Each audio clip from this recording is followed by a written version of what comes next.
So, welcome everybody to Ordinary Visionaries Live. So, what the hell is this? As you know, I've been doing interviews with who I call Ordinary Visionaries since late January. I've done about 35 interviews so far. I'm all booked up through June and into July, and I plan to by the end of the year do about 90 interviews. But in doing these interviews and talking to everybody, I thought, wouldn't it be fun to get some of the people I've interviewed and other people as well together and talk about what it means to be an ordinary visionary? Because this is all I'm thinking about day or night. I'm writing about it, I'm doing videos on it, I'm thinking about it. So,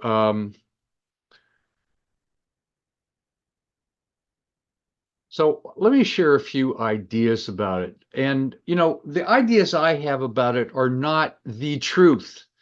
They're my truth. They're what I'm discovering and learning and speaking with people and seeing how they're turning their dreams into reality. But I created a definition of an ordinary visionary, and that's an ordinary person who has a vision or an idea for something and then takes action to realize that vision to make a difference. And I think making a difference is a key component of it. Um, Sure, you can have goals for everything, but an ordinary visionary is making goals to make a difference. So it might be in any area of your life. It could be in your business, your family, your community, a hobby, your vacation, your retirement. It really doesn't matter. But what is the life that you want to live into? And if you're doing that, you're an ordinary visionary. So the first step, and perhaps the most important step in living as an ordinary visionary, is to articulate your vision. Often we have an amorphous idea of what we like. Oh yeah, I'd kind of like to be happy, or I'd like to be more successful, I'd like to be rich. And that's really not a vision. It has to be more articulated. I spent a lot of time with a little notebook like this, writing things down, putting it in the word processor, expanding it out with Chat GTP, articulating it and getting clear. What do I want? Where am I going? What's important to me? And really getting that focus.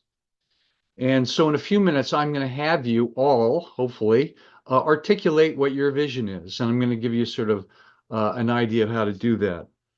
Um,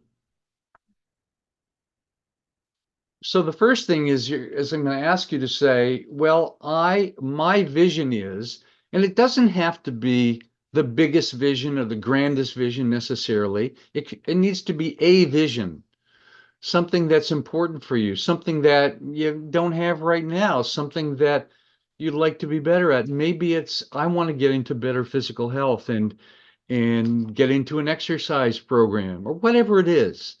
Or it could be, I want to change the political system forever and save democracy. I don't know what it is, whatever it is for you.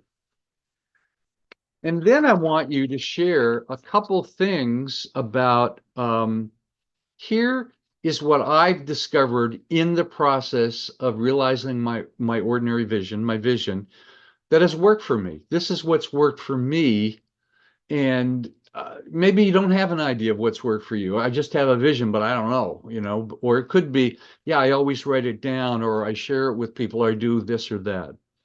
So just as an example, I'm going to give you what my vision is for ordinary visionaries and what's worked for me, and then I'll have you share.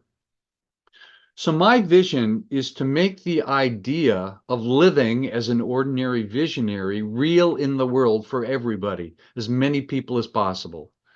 And obviously that's a kind of goal that will never be completely achieved, but it's how I'm thinking about how can I support people in living that vision in their life that's important to them? And here are some of the things that when I jotted this down, I thought, yeah, this is exactly what I've done for my whole career. This is kind of how I've gone about it. Now, this is sort of my three-step main things, but when you share, you might have things that are completely different than this, and that's okay. This is not a class for me telling you what you should do. I've been doing that my whole career. Now we're shifting gears and you're telling me, here's how I'm an ordinary vision. This is what I'm doing. This is how I'm making it work to inspire people to take something on and be supported in being an ordinary visionary and achieving your vision. So number one, the first step uh, to making your vision real is always, for me, writing it down. And sometimes writing it down many times and often doing many, many iterations of that. I'll talk to people, what's your goal? I did this when I worked with clients for so many years. What's your goal? And they say, and sometimes it's pretty clear. And I say, is it written down yet? And they go, no. And if it's not written down, it's just too amorphous. It's just a few molecules moving around in your head. You've got to make it more substantial, put some flesh on the bones. What will it look like? What am I committed to? What's important to me? What am I excited about? Why am I excited about? Then it starts to become more real to you. Now, the next step is, for me, especially in my business, is to share my vision and to get feedback on my vision and to work at getting response to whatever my vision is. So I created courses, and then I would send emails and say, hey, I'd like to talk to you about this. Or I'd meet with people and brainstorm. I'd have mastermind groups, whatever, so that I get it out of my head. And, just like I'm doing today, this is what I'm sharing about being an ordinary visionary. Get it out of your head and into other people's head and get feedback. I have had such wonderful, great, fantastic, killer ideas that I've shared with other people, and they went, meh, I don't think so, Robert. And, sometimes I kept at it and sometimes I succeeded at it, but often it was, yeah, I have to relook at this. I don't know if it's going to work. And so getting feedback is always been a really important thing to me. And often people are afraid to get feedback because, oh, they might not like it or they might reject me. Man, you gotta get over yourself and say, hey, I'd like to run something by you. One of the most powerful things I did in my life is with my friend Patrick Summer many years ago, more than 10 years ago. God, it's almost 20 years ago, for God's sake. Before I'd created my mastery courses in the early 2000s, I went to LA where he lives, and we spent 2 days working on my vision and what it was going to be and how I could put this course together. And, and it wasn't clear to me. And by the end of that weekend, it was clear. I launched my mastery program, and it was the most successful program I did. I did 4 programs back to back, year to year, with 20 people in them at $1,000 a month. It was very, very successful, and it came out of sharing and brainstorming and breaking down ideas. So that's number 2. Get it out and brainstorm and share and develop your idea. The number 3 might be the most important of all, and that's to have a commitment for or a bias for an unstoppable persistence and resilience. Because, achieving big things or important things to you is hard. I mean, I still struggle. I don't know about you. I still struggle with exercising regularly. I mean, it's hard. You do it for a while, and now since I'm older, I do it for a while, and then I twist my damn back, and I can't do it for a while. So to have this persistence, to keep at it, to try new things, to when you try something that doesn't work that well, turn it around and try something different. Sometimes abandon it and rebuild it from scratch. And I've done that so many times in my business, in my life. Here's a great idea. I'm going to try this. I'm going to put it together. And over and over and over. And to have that kind of persistence, either you just have it in yourself, and some people do, and I do to some degree, or to get some degree of support. Hey, what's your goal? How are you doing with it? What's your next steps? What do where are you stuck? How can you get past that? What are the beliefs that are holding you back, right, Lion? So that you can get past whatever it is to keep going. Because essentially what stops us are thoughts and beliefs. Nothing out there. It's really never anything out there. It's only our consideration of why this will work or not. So that's what's worked for me. So I want to hear from you. So I'd like to know, just what is your vision? and just pick one thing. And again, it doesn't have to be grand and big and ridiculously magnificent, although it might be. But I'd like to hear it, and then I'd like to say, here's what works for me, and we'll see where this goes. So, who would like to be first? Who is brave enough to be first?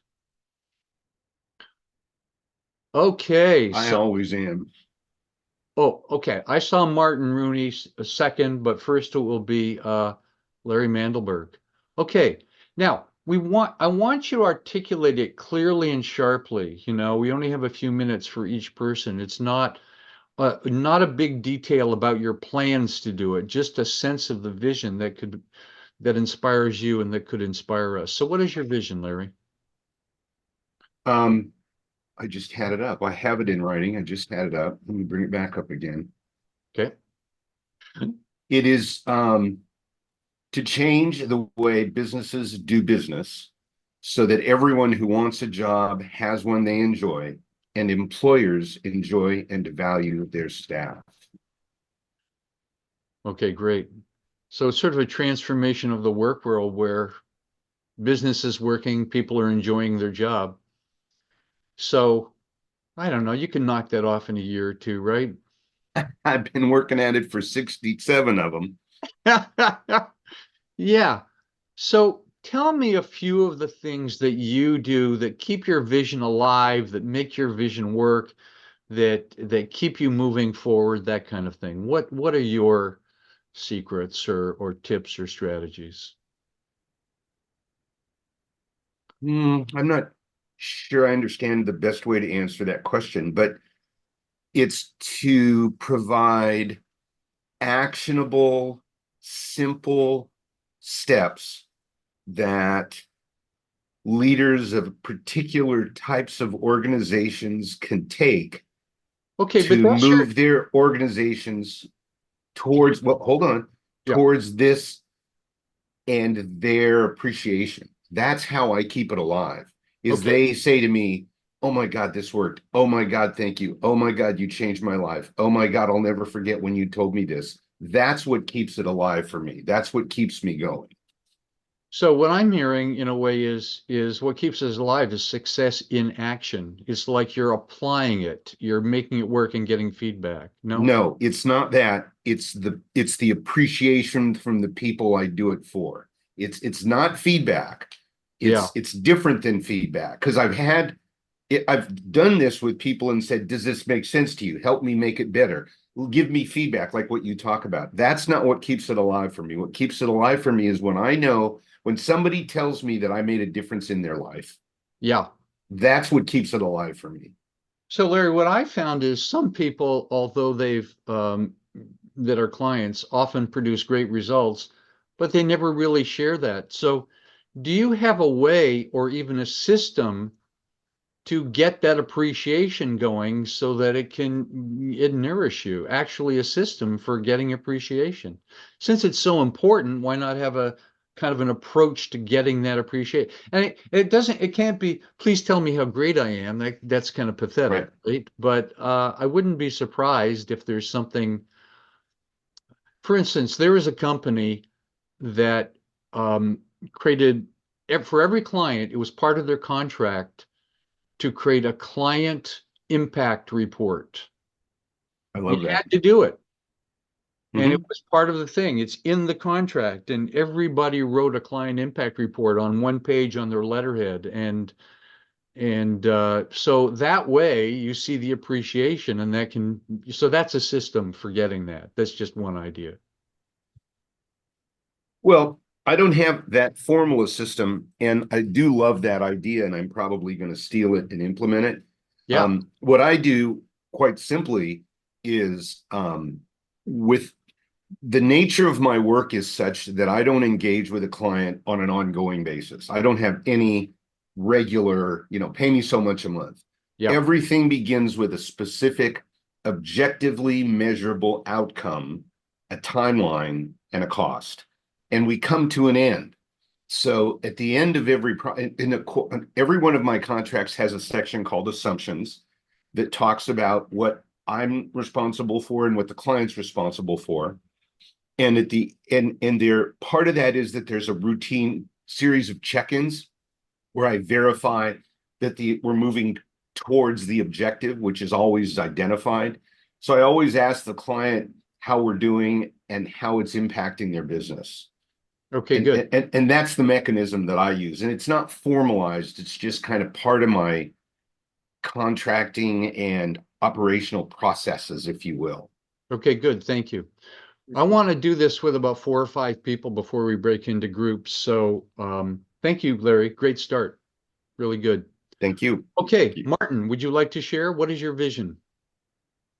I'd like to make sure that people that I interact with take at least 1 or 2 steps towards a natural living, natural life, looking after themselves and the planet.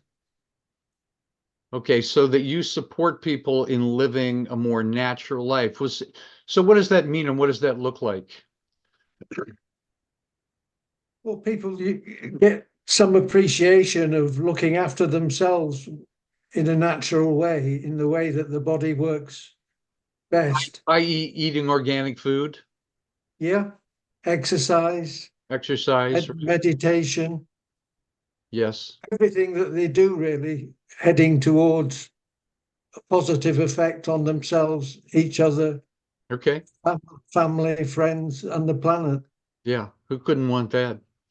Yeah, the planetary thing is a big thing. I think a lot. I've been thinking a lot recently about all the plastic we throw out. It's like, holy crap, recycling and all that kind of stuff. Anyway, let's not get into that conversation. But okay, so that's a great vision. I get it. So what are the things that work for you to keep that vision alive for you? What works for you to, in whatever way you want to communicate? I've recently transitioned to coaching in business, and it wasn't until I started to regale my lifestyle and life choices of business and so on that I realized other people think that I'm more than an ordinary visionary, in that I started my own business, first one when I was 20 odd. Wow. And I've gone on to develop 5 or 6 of them, either selling them on as going concerns or giving them away to people. So what are some of your secrets or tips or strategies to realizing your vision in your businesses? What is it that, if I looked inside your head and looked at your life, what is just like the 3 things that I had? I think you just follow your natural instinct.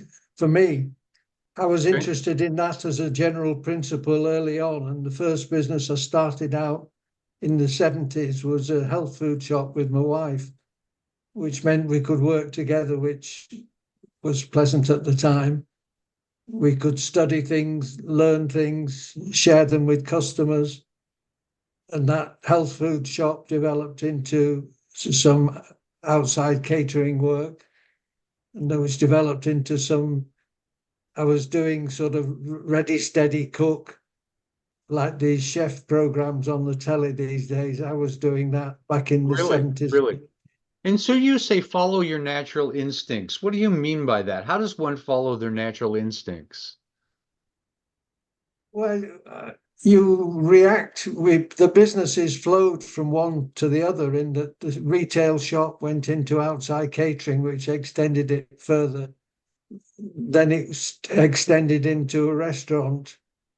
And then that restaurant got some notoriety, and we got invited by regional health authorities in the UK to do work with healthy food supply within 7 or 8 different national health trusts.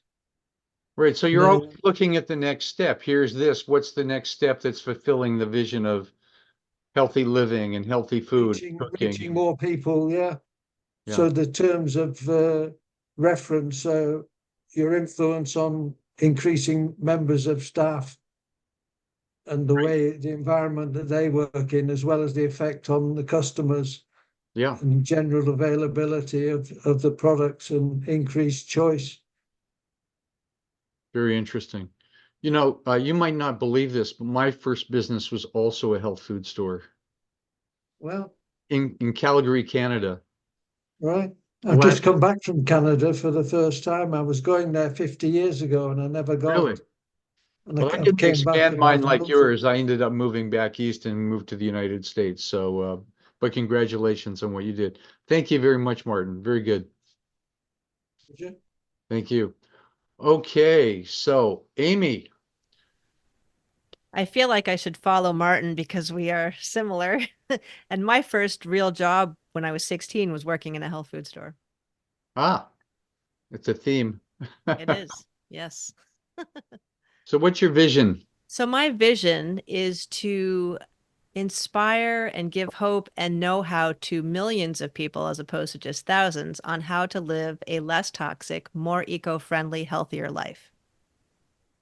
With the Yes. ultimate goal of being able to avoid doctors and pharmaceuticals. Okay. Wow. That's great. That's a pretty compelling message. That definitely would interest me for sure. Yeah. Awesome. Yeah. So I'd like you to repeat it, and I'm curious, why don't I see it as the first thing on your webpage? That's a good question. He goes to I'll have to go check and update it. Yeah. I'm So always But I want to changing hear it it. again. It was good. Okay. Thank yeah, you. please, So, thanks, Larry. okay, to give hope and inspire millions of people to live a less toxic, more eco-friendly, healthier lifestyle, and ultimately avoid doctors and pharmaceuticals. Great. Thank Okay, good. So, one of the things about a vision is if somebody does go to your website, is that vision clear? About Apparently not. about 75, 80% of the time it's not. It's like, I don't know what she does. But that's a vision, and you articulate that vision, as I said to begin with. You get those words just as you said it, putting that together, putting it on the headline on your website, perhaps. Yeah. How? Yeah. So people are really clear. This is the vision. This is what she's about. And then Yeah. it goes from there. So what is working for you? What are you doing? What are you manifesting? What's happening to make that vision real for you?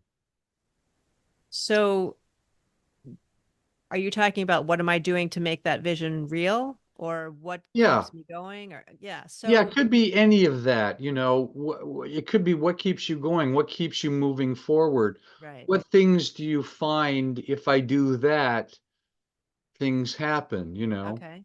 So I have for a very long time seen myself as a catalyst for positive change. Thus, the name of my business is actually Catalyst for Change. Um, and I do different things at different times of the year. So I live on an organic farm in Vermont. And Oh, so in wow. the yep. And in the summer season, I lead these really unique food and farm tours. And so, and retreats. And one of the things that has really kept me going is when I see the reaction of people that have been through a tour where they've tasted food right off the vine and they feel like it was a life-changing experience. I have to say something about that. We get strawberries in California. I've never tasted worse strawberries in my Mm, life right now. It's like, they've been in the shipping process for God knows how long, and they're tasteless and they're yeah. hard, terrible. They And probably then picked them so when they were not ripe and then gassed them and yeah, they're yeah, exactly. yeah, Anyway, yeah. it's like, God, you got to go to a farm to pick strawberries to get really delicious ones these Absolutely. days, unfortunately. Yeah. Anyway, Yes. so it's a bit like Larry. It's like seeing the reaction, the positive reaction. Exactly. Oh Yes. my God, this tastes so good. I didn't know a vegetable could taste this good, right? Right. And Yeah. one of the coolest things was when I had a French family with three children. They were all under the age of 12. None of them spoke English, the Yeah. kids. They didn't like vegetables when they showed up, but after they ate them off the vine, the parents told me that they will now eat vegetables because they just tell the kids, well, these are like Amy and Dave's vegetables. And I felt like, oh my God, I can't believe that. To me was so exciting to think about the change in nutrition that these kids are now getting as a result of just spending some time on the farm. Wow. And now they're eating organic vegetables. Exactly. You can't always get them right from the farm, but sometimes you can. Right. I mean, it's easier these days. Buying them, buying organic from a supermarket is okay, but not ideal because they're usually a week old. But Sure. if you can get them from a farmer's market or grow your own, that's another thing that I teach people. Yeah. So what keeps you going is the positive feedback and Yes. inspiration from it's the validation. I mean, that's really important. Validation. Yeah. Yeah, Yes. when I first started doing these tours, I did a lot of video testimonials. So I asked them if they had a great time, which I could tell. I asked if I could videotape them, right after telling me what the experience was like for them. And Yeah. I still, get joy when I look at those. Wow. I love it. Thank you. I've always been into vitamins and nutrition for forever, and I'm not perfect at it, but I'd be interested to know. I think it'd be interesting fact that how much vitamins are depleted or vegetables are depleted of vitamins the longer they've been in storage or frozen or whatever, Well, honestly, even just out of the ground, they are different than they used to be because our soils are so depleted. Yeah, So that's one of the issues. And that's why, I mean, it used to be that you could get your nutrition from eating really good quality food. yeah, Nowadays, most of us need supplementation in addition to really good quality food because of that issue of the soil depletion. yeah. So great work. I'm all Thank for you. it. Thank you very much. Yeah. Thanks so much, Amy. Really great. Sure. Okay, who else would like to share their vision? Who's next? I could share. Denise have their hands up. Robert, I've had my hand up for a while. So, David, great. Tell us, what is your vision? My vision is this is a tongue in cheek. It's called the Greatest Humility Club in the Known Universe. And everybody here has a great deal of humility. Humility is the secret sauce that you can't have too much of, because the more of it you have, the less ego you have. And this is going to be, it already started kind of at a mini level. It's going to be a little bit of lifelong learning and a little bit of business and personal networking. And even in the short 6 weeks that's gone on, I've learned so much about myself, areas that can definitely be improved. It's really funny. The other name I have for it, Robert, is called the 4-H Club, but that takes off on, that might have a legal problem with that. Yes. Humility, honesty, humor, and heart. Beautiful. Love it. Love it. So you get together and you talk about that, or you do exercise about that, or what do you do to make that? Yeah, I've just been doing this for 6 weeks online, and basically I start with 10 minutes of semi-prepared stuff. Although I love Socratic dialogue, the more questions I get, the better it is. Which is another point about humility, rather than hearing me talk for 20 minutes, And it's been wonderful. Even in the 4 or 5 people I've met, my life is beginning to change because there's so many levels of humility. I mean, you know what Socrates said, right? When you know nothing, that's the beginning of wisdom. Yes. And the more humble you get, humility doesn't mean timidity. It doesn't mean it's not. It goes with courage. Because if you have deep humility, you're going to be willing to see what you see in yourself and in others more clearly, and arrogance starts to fade away. Yeah. Could we ever use a lot more of that in the world, right? I mean, it's yeah, that's really powerful.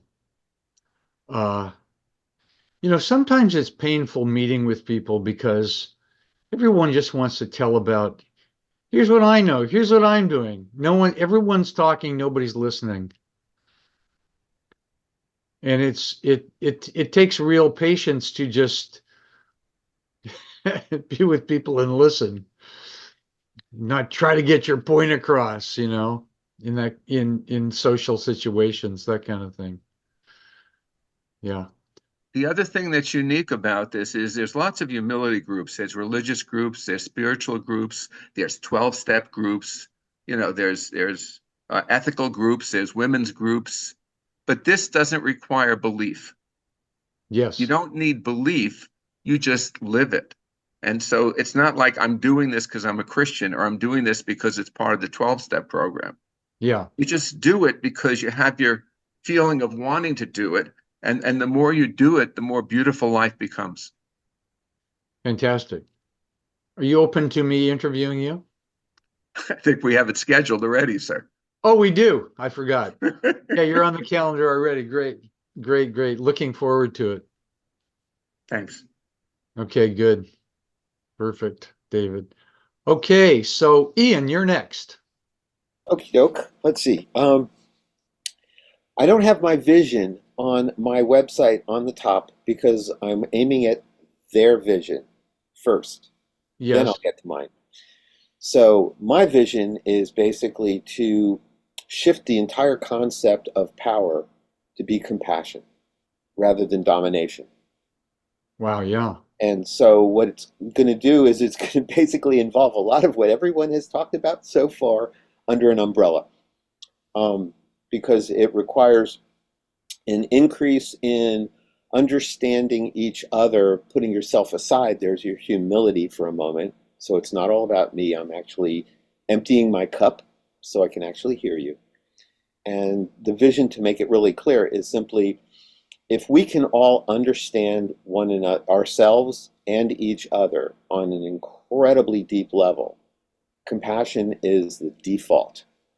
It's just going to be natural because of course we're going to get it. And to just have that be the thing where instead of people competing for domination, they're competing to have the most compassion.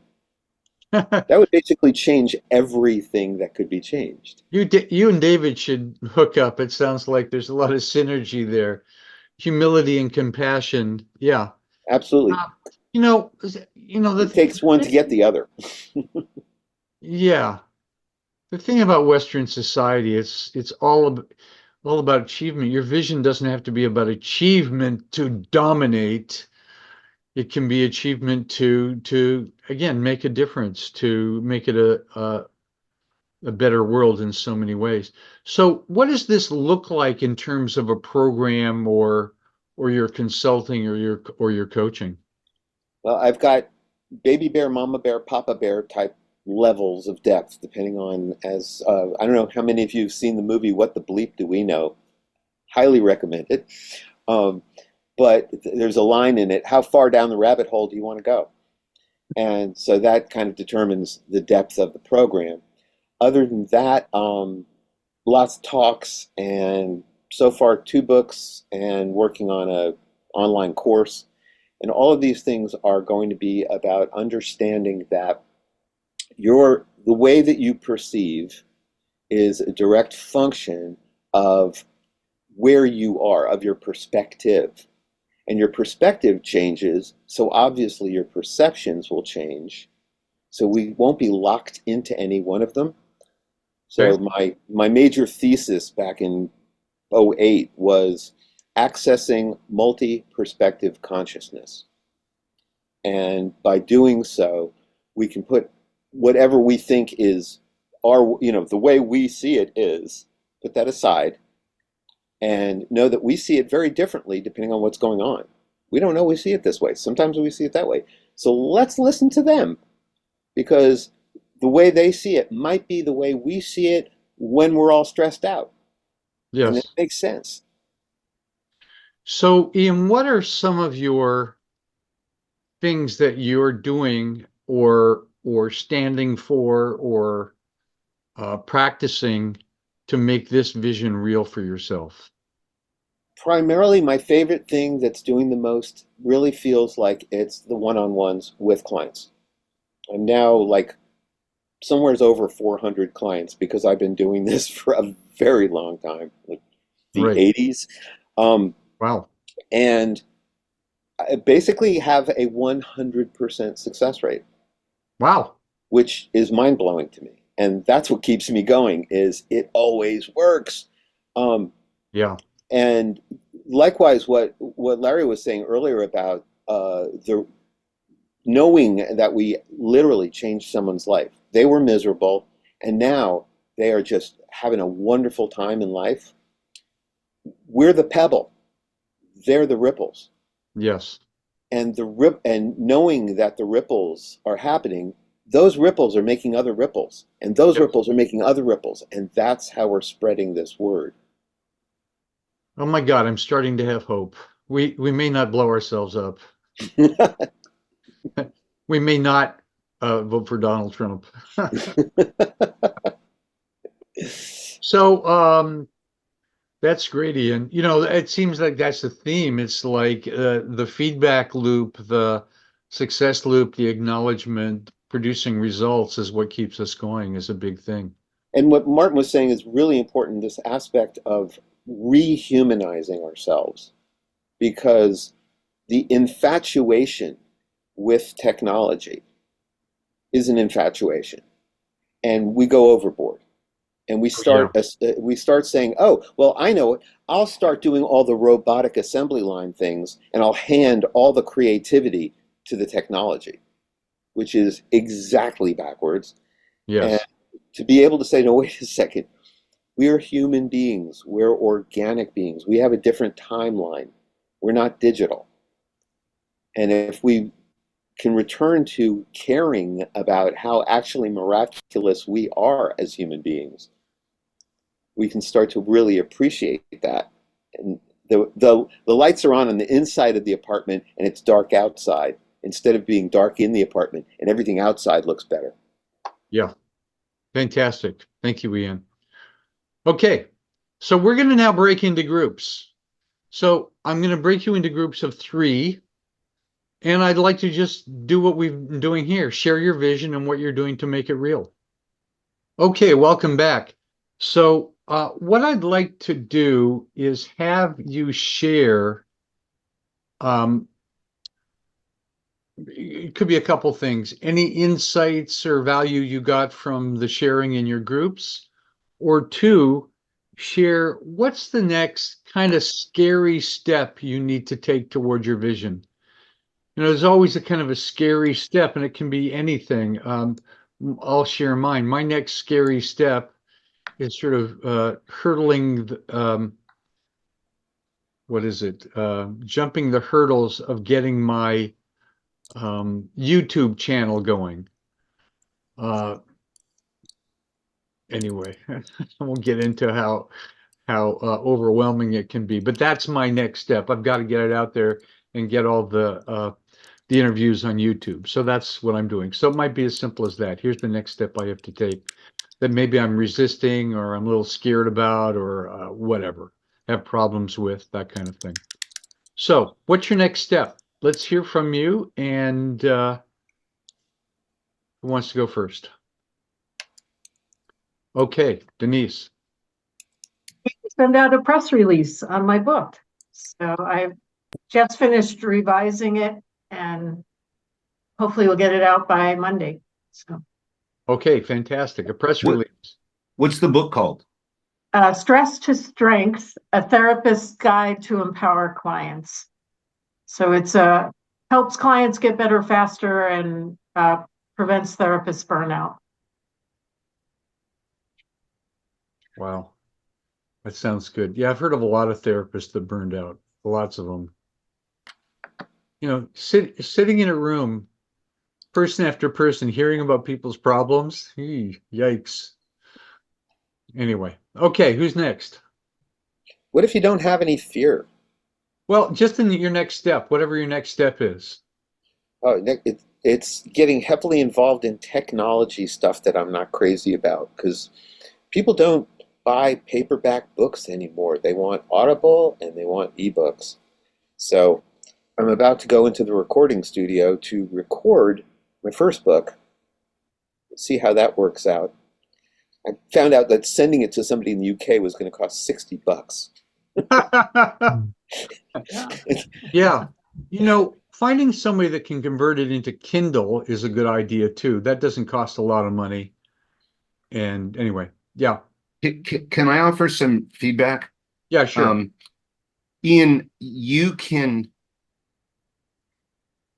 It used to be like $20,000 to $25,000 to produce an electronic, an audiobook. It can now be done very easily for $500. Sorry, do I'm it cheaper than that. multitasking. Yeah. What's Using that? I just got a quote Descript. for 1,300, so I'm very interested. Yeah, it's really not hard to do. And if you look at my picture, you'll see my email. Shoot me an email. It's super easy. In fact, the reason that I have headphones on is because I'm recording my book and you're hearing me through a mic. And it was, I don't know, it was like $200, $250 for all of the equipment. And then there's a few other minor costs for things like cleanup and editing. Even the software that you use to manage the audio file is free. I mean, it's very easy to do. The key though is that you want to make sure that you have the right, how do I say this? As is the case with most books, if your interest is to really serve an audience with what's in your book, whether it's data or humor or anything, you've got to be clear about who that market is. When you understand who that market is, you've got to understand the right kind of delivery for that market. And if that market wants that information or whatever it is the book is delivering to them orally, right, audio, then you got to understand what the voice they want is, whether it's male, female, monotone, whether they want a Midwestern, whether they want an accent. And when you, for me, my market wants my voice because they like to think, oh my God, I'm hiring the guy who has this audiobook. But different people have different needs. So that's the only thing you got to be careful of, if that makes sense. Absolutely. Big Well, it's in its third printing, so I know that it's going pretty well as far as the sales part goes, and the podcasts are really positive. So I put on my radio voice for that. And Okay, good. We got to move on. Who else would like to share? What's your next step? Scary or otherwise? Robert, can I ask what you mean by your next step? Are you asking next step towards achieving your vision? Yeah. Well, I don't mind just saying that it's my life. I mean, my life is built around that. So it's every morning I get up, it's what I do. It's part of what I do. I know, but it's easy to get into automatic, I'm just doing what I'm doing. And one of the things I advocate for a vision is what's the bigger step? One way to look at it is what is something I've wanted to do, but am avoiding, like me and the YouTube channel. No, maybe that isn't true for everybody, but it's sort of like, yeah, I keep thinking about that, but I've never turned it into a plan. I've never taken the actions to do it. We all have a lot of things like that in our life. I'd like to do remodeling stuff on my house that I don't get, whatever it is. So yeah, like I have a vision for a lot of things. I have a vision for my property to be always in perfect shape and maintained, and then there's a lot of projects. So what's the next thing for that? Okay, let's hear another person. What's the next step? Someone put their hand up. It was Ralph, I think. Ralph, go ahead. Well, I've been trying to reach. My vision is making poetry writing more accessible for people who want to write poetry but feel intimidated by the prospect of writing poetry. I've been posting, trying to attract people through my posts. And so far, that hasn't really worked that well. So I'm thinking that maybe I need to try something different, like maybe speaking or networking. I'm not really sure what my next step is. Maybe posting something different. So answer to your question is I'm not totally sure what my next step is. Yeah. Well, I always love the idea of getting out there and speaking. Hmm. There's nothing that gives you more instant feedback. And you do a poem and then you have people write a poem right there live. You give them some guidance so it's not all over whatever. There's a lot of ways to do it. Hmm. Um, Have a poetry reading session yourself, Yeah, hosting it. yeah, I've done poetry readings. That kind of slowed down during COVID, but sure. now it's kind of starting up again. So I have been starting to look into that also. That's another way to spread the message. So, Ralph, I don't know if you use ChatGTP, but whenever I have a plan, I often do a first draft through that. So I put a prompt that says, I would like to do a live session featuring my poetry and also getting people um, to write a poem and maybe present it. Please give me a plan as to how I can do that. And you'd be surprised what you come up with Hmm. that wouldn't be in your brain, and you say, oh, that sounds good. And then you can expand on that. But it's a great writing tool like that. Huh, okay, thanks, Chat PT. Chat GTP. GTP. Okay. You have to, it's at chat.openai.com or just look it up in Google. Yeah, Okay. it's not you just so you know, you said it wrong. You said Chat GTP. It's not. It's Chat GPT. I said it wrong. Sorry about that. It's okay. Yes. Yes. I'll put the URL in the chat. And How's no one that? knows what GPT even stands for. It stands for something. Hold on. I'll put it in the chat. Okay, thank you for the suggestion. Yeah. Can I throw something out here? Yes, please, Brad. So for me, poetry, I have like zero interest. And I think you're musical or you're not musical kind of thing. Is there a way to get people engaged with words and that you say nothing about poetry, you get them to start using words and go, the easiest way to do this is to write a poem rather than try and write a book, and engage them kind of in a back doorway. So they're trying to engage with words, and then you then pull them into poetry because that's a simpler form of using and learning words and being creative. I'm not quite following you. So in other words, don't use the word poetry. It's a buzzkill for some people. Yeah. Oh, Yeah. I see. It's like inviting me to a party where I'm told I know I'm going to have to dance. Oh, I see. I have no interest in going. But if you tell me there's live music and then people start dancing, I'll probably get sucked in. Yeah. I see. Yeah. Good Borrow a line suggestion. from Tommy Smothers. Words are but a plaything. Words what? Words are but a plaything. Words are but a plaything. Okay. Tommy Smothers. Yeah, very interesting. The dearly departed Tommy Smothers. He just died a month or two ago, right? I don't know. Anyway, yeah. Okay. Who else? What's your next step? Graham? I'm going to call on you guys. My next step is to do a live sort of LinkedIn on my positive intelligence program. I want all entrepreneurs to be aware of how they self-sabotage and to live a life which is free from inner critic and judgment by being self-compassionate.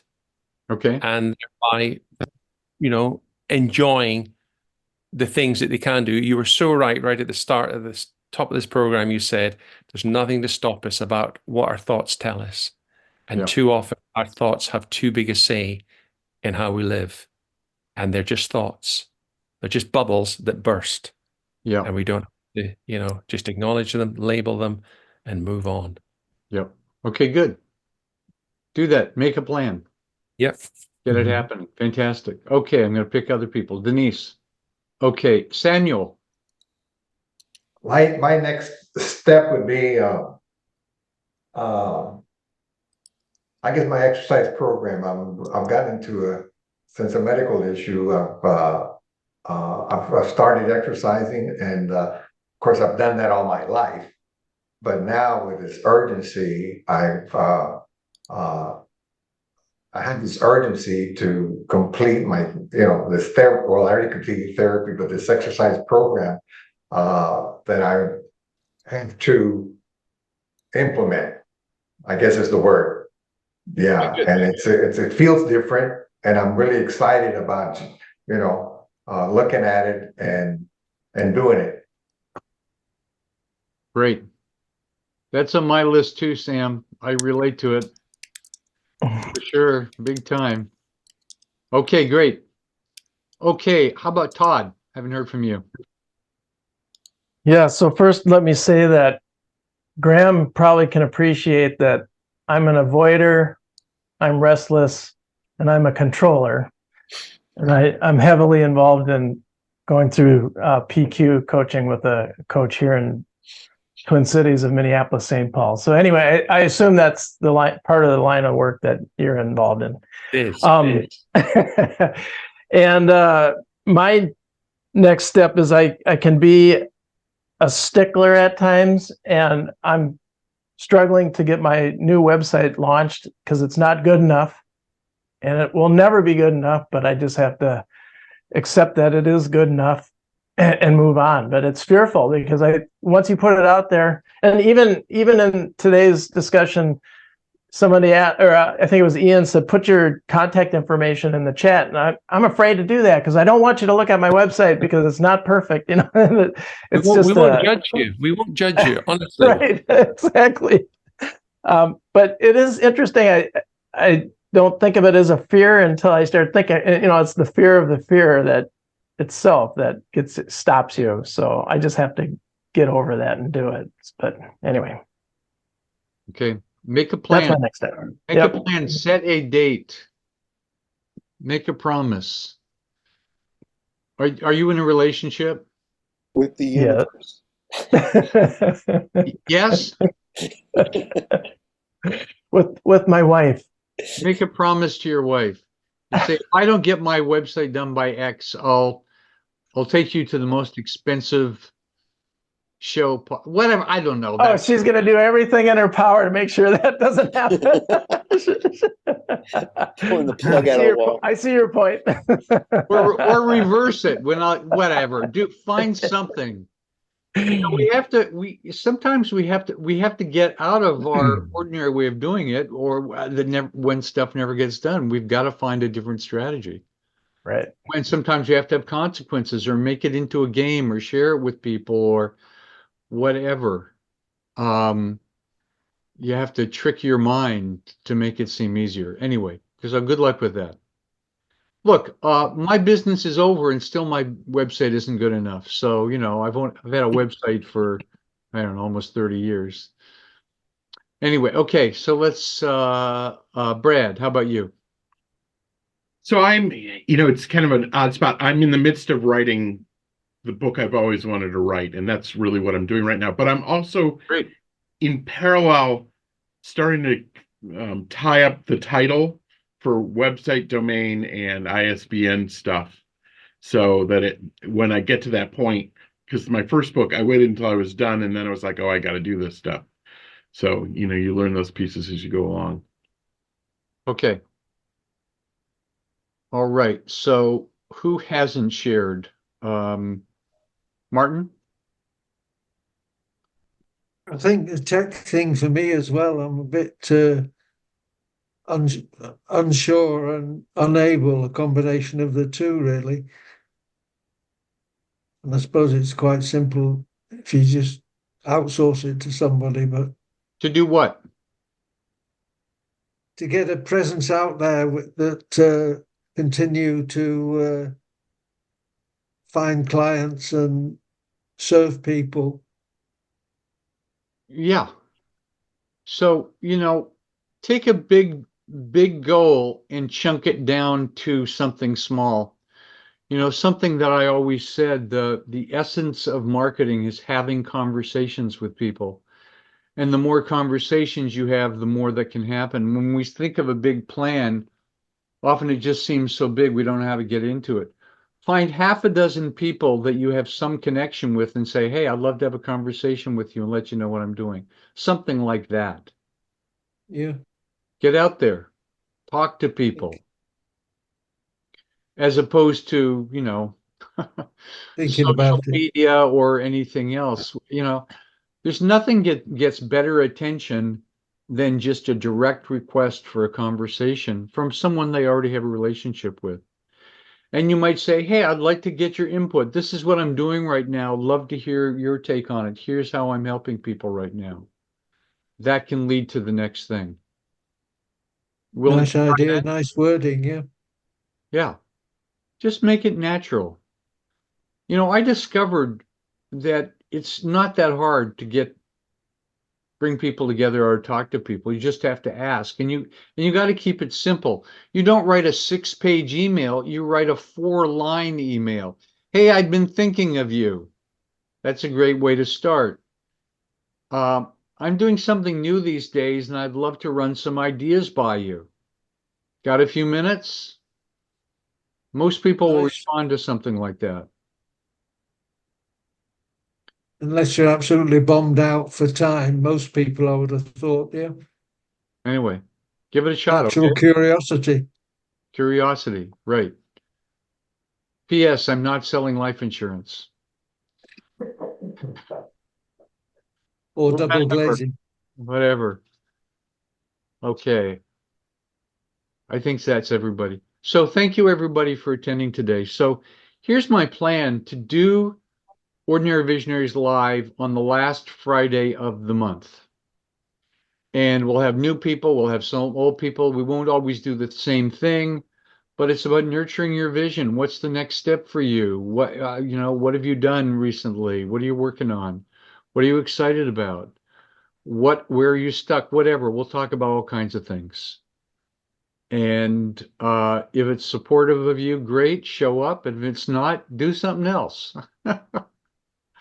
I am just here to serve you and support you in my vision of people living as ordinary visionaries. Thank you very much for attending today. I hope you had fun and have a great weekend. Thanks, Robert. Thanks, Robert. Okay, guys. Thanks for organizing. Thanks, Thank you. everybody. Thank you. All right. Thank you. Bye-bye.